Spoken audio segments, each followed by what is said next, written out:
Oh, hi. Hello, everyone. I hope you all are doing great. And you must be aware that I'm making a video series where we will be discussing all the latest cases of Supreme Court of India and other high courts. Oh, and yes, if you have missed the first video of this series, you can check that out by clicking on this link over here. I will also make sure to leave a link to that in the description box below.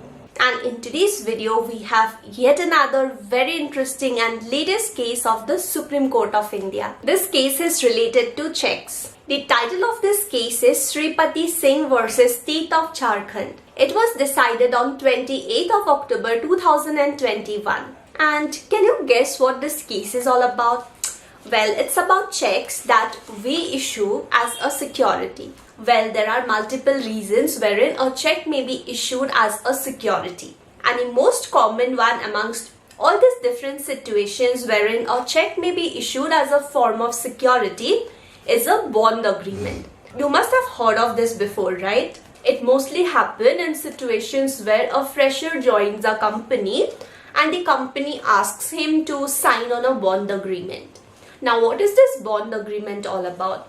The company may be investing a huge amount of money in training the employee. For example, a student just completed his BE course, Bachelor in Engineering. Now, in the course, he just learned about the theoretical part of engineering and he got a placement in a very good company. But now the company would be requiring some updated skills and the employee or the so-called student might not be having all the updated, like the practical knowledge. So in such a case, company may say that we are going to hire you anyways, and for initial 6 months, we will be providing you a very good training. But that training is very expensive. It is for 2 lakhs rupees and duration is 6 months. The company also offered him a salary of 50,000 rupees per month, which indicates that the employee is basically doing nothing. But company is investing 2 lakhs rupees on him for the initial period of 6 months plus paying him 50,000 rupees per month salary. And that's a pretty huge cost for the company, isn't it? After 6 months, if the employee decides to resign from his job, the company will incur a heavy loss, right? 2 lakhs rupees gone plus all the salary that they paid. 50,000 rupees into 6 months. In such situations, just to reduce the risk, companies ask employees to sign on a bond agreement, wherein technically the employee will make a promise that no matter what, I will work in your company for another 1 year, 2 years, 3 years, 4 years, whatever, based on the company's terms. In the bond agreement, there will also be one clause related to compensation, where the employee will say that in case I resign from your company before completing this term that is mentioned, 1 year, 2 years, 3 years, whatever, I will pay you a compensation of this much amount.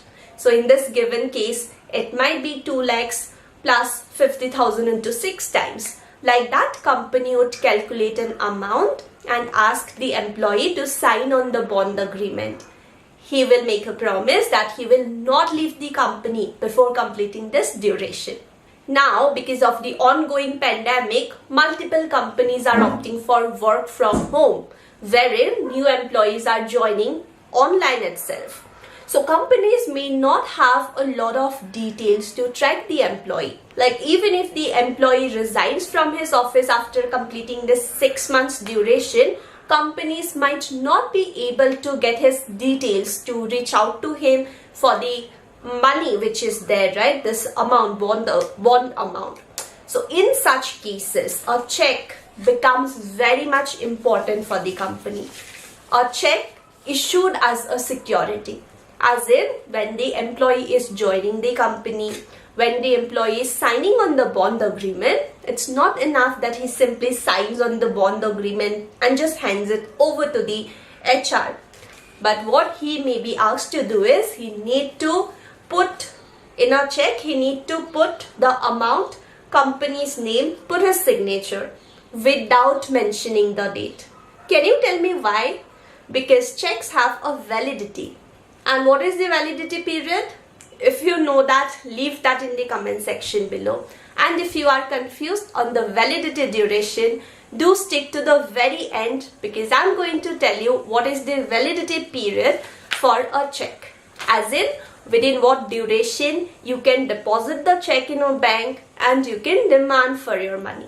There may be many other situations as well wherein a check is issued as a form of security. Take for example, you are opting for a home loan. You decided to buy a flat of 60 lakhs rupees, but you were not having that much money with you.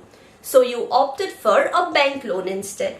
In such a case, bank will keep your flat as mortgaged, as in your property documents will be kept by the bank until and unless you clear the entire loan amount. Technically, the property is on mortgage. It's not your property. It's not like free property. You cannot sell it before completing this loan process, before paying the amount, or without asking permission from the bank. In such cases, apart from keeping the property on mortgage, banks may also take check as a security. As in, bank will ask you to deposit some checks as a security. In case you are not able to return the amount to bank, you are not able to repay the loan also, bank can recover the money from you by depositing the check. It's a bit quicker process, because otherwise bank will have to file a case in DRT for debt recovery, and that's a civil suit, takes a longer time. But in case of check bounce, it's a criminal offense and the time is also lesser. Well, enough of information, right? We need to discuss this case as well. But I hope now you are clear with what may be the situations wherein a check may be issued as a form of security. Right? Okay, fine. Let's start with the case then.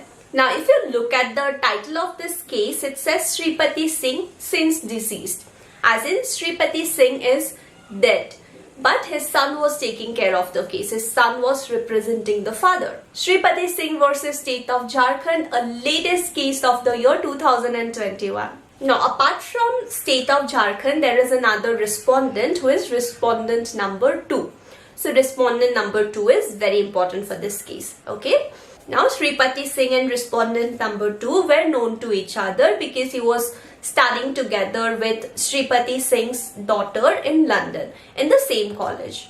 After completing this course, respondent number 2 came back to India and settled in Bangalore. And this friendly relation between Sripati and respondent number 2 continued as such, even after returning to India. Respondent number 2 came to know that Sripati is involved in some business. He's a businessman doing pretty good in his business. So respondent number 2 approached Sripati and asked for an amount of money, 1 crore rupees, so that he can invest that in his business.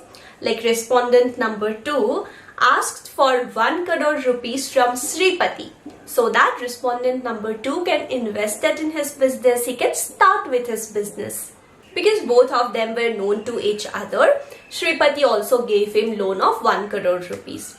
After that, he asked for another 1 crore, so total 2 crore rupees he had given, and respondent number 2 gave an assurance that he will return this amount to Sripati. This entire loan amount of 2 crores rupees was given between this time duration, January 2014 to July 2014. And when this entire transaction was completed, there were 4 agreements which were entered between the parties that this amount has been received. And by way of the same agreements, respondent number 2 had also made a promise that this entire amount will be returned during June-July 2015, like a year later from when the loan was taken. And for this same transaction, 3 checks were also issued to Sripati just as a security, like what I mentioned starting of the video, right? That checks are given as a way of security, that in case I'm not returning the amount, you can deposit the check and demand for your money.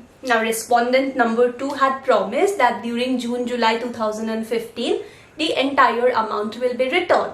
So, during July 2015, Sripati met respondent number 2 And in that meeting, respondent number 2 said that he needs a little more time to repay the amount. And respondent number 2 said by October 2015, I will be returning you the amount. As I mentioned, checks were already issued as a way of security to Sripati.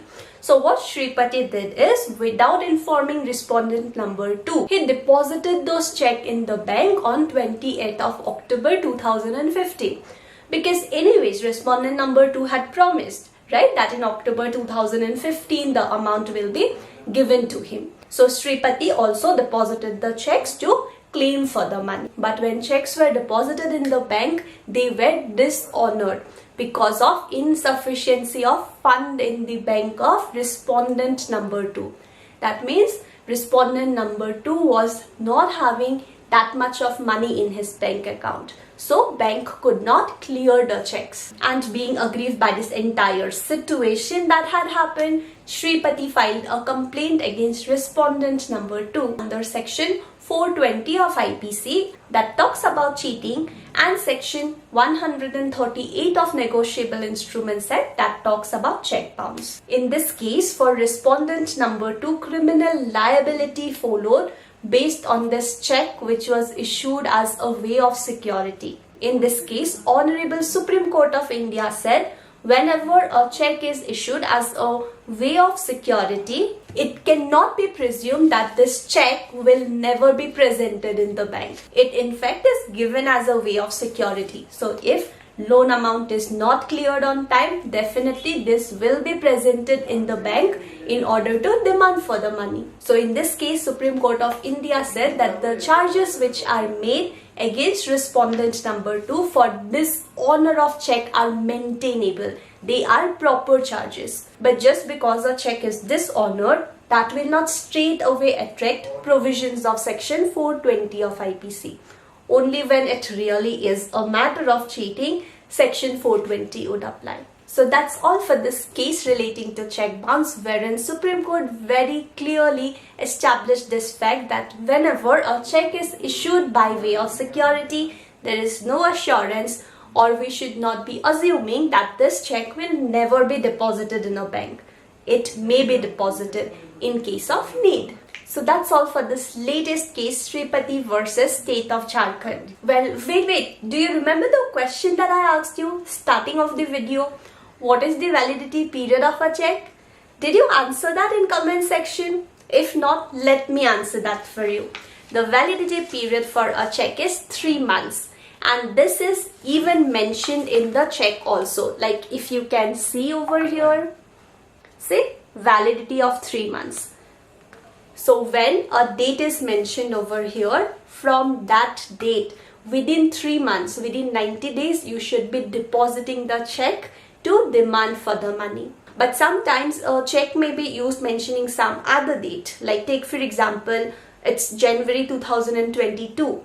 I may issue you a check mentioning some date of maybe like July 2022. That's also valid. So your validity period will start counting from July and not from January when I'm signing on this check, because this date is counted.